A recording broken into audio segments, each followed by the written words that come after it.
আজকের প্রথম দলে প্রথম খেলায় কারা জয়লাভ করে তারা কিন্তু সরাসরি ফার্স্ট কোয়ার্টারে পৌঁছে যাবে। এই দুটো দল থেকে যারা জয়লাভ করবে একটি দল কিন্তু ফার্স্ট কোয়ার্টার খেলবে। আগেই আমাদের পিকচার করা হয়েছে 1 2 3 4 সিরিয়াল নম্বর রয়েছে। 1 2 এর সাথে ফার্স্ট কোয়ার্টার খেলবে, 2 3 ও 4 সেকেন্ড কোয়ার্টার সেমিফাইনাল খেলবে।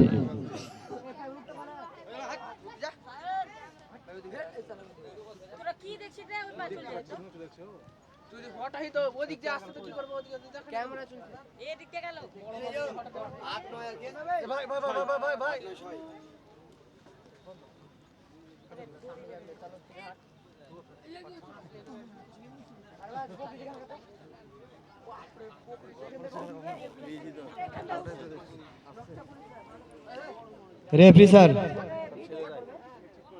सर प्लीज এদিকে সামনাসামনি দাঁড় করান। দুই টিমকে সামনাসামনি দাঁড় করান।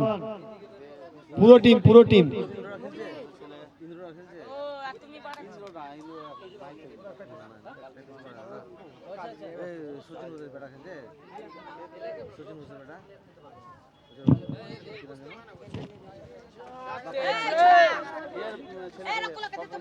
এই খেলায় কিন্তু ফারাক্কা ব্লক ছাড়া কিন্তু বাইরের কোনো প্লেয়ার খেলতে পারবে না, সেটা কিন্তু প্রথমেই কিন্তু কমিটি আপনাদের জানিয়ে দিয়েছিল।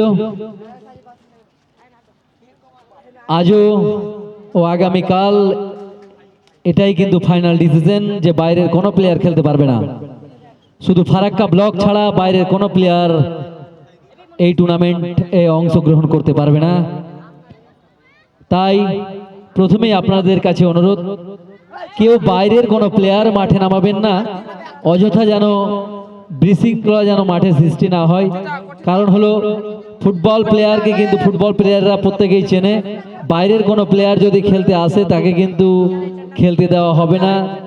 এটা কমিটির কিন্তু একদম সিদ্ধান্ত অনড় রয়েছে।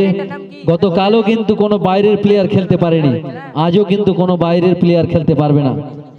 8টি দল কিন্তু ফারাক্কা ব্লকের প্লেয়ার ছাড়া বাইরের কোনো প্লেয়ার থাকবে না।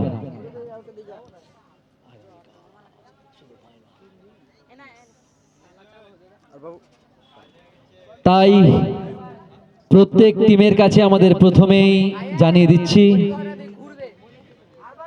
বাইরের কোনো প্লেয়ার আপনারা মাঠে প্রবেশ করাবেন না, কারণ যেন অযথা মাঠ থেকে যেন বার করতে না হয় প্লেয়ারদের। এই খেলা মূল উদ্দেশ্য হলো ফুটবলার কিন্তু গ্রাম বাংলার তৈরি করা, গ্রামীণ ফুটবলারকে তৈরি করার জন্যই কিন্তু এত বড় উদ্যোগ নিয়েছেন লক্ষ্মী জনকল্যাণ ট্রাস্ট। তাই প্রত্যেক দলকে যেভাবে বল দিচ্ছে তার সাথে সাথে কিন্তু বাইরের কোনো প্লেয়ার খেলতে দিচ্ছে না। এটা কিন্তু প্রথমেই কিন্তু প্রত্যেক দল কিন্তু ভালোভাবে জানে। তার জন্য প্রত্যেক দলের কিন্তু আধার কার্ডও জমা নেওয়া হয়েছে। খুব কড়াক্রান্তি ভাবেই কিন্তু গতকাল ও আজ টুর্নামেন্ট পরিচালনা করছেন। তাই প্রথমেই বলছি, আপনারা কেউ বাইরের কোনো প্লেয়ারদের মাঠে নামাবেন না, যেন মাঠ থেকে না তুলতে হয় কোনো প্লেয়ারকে।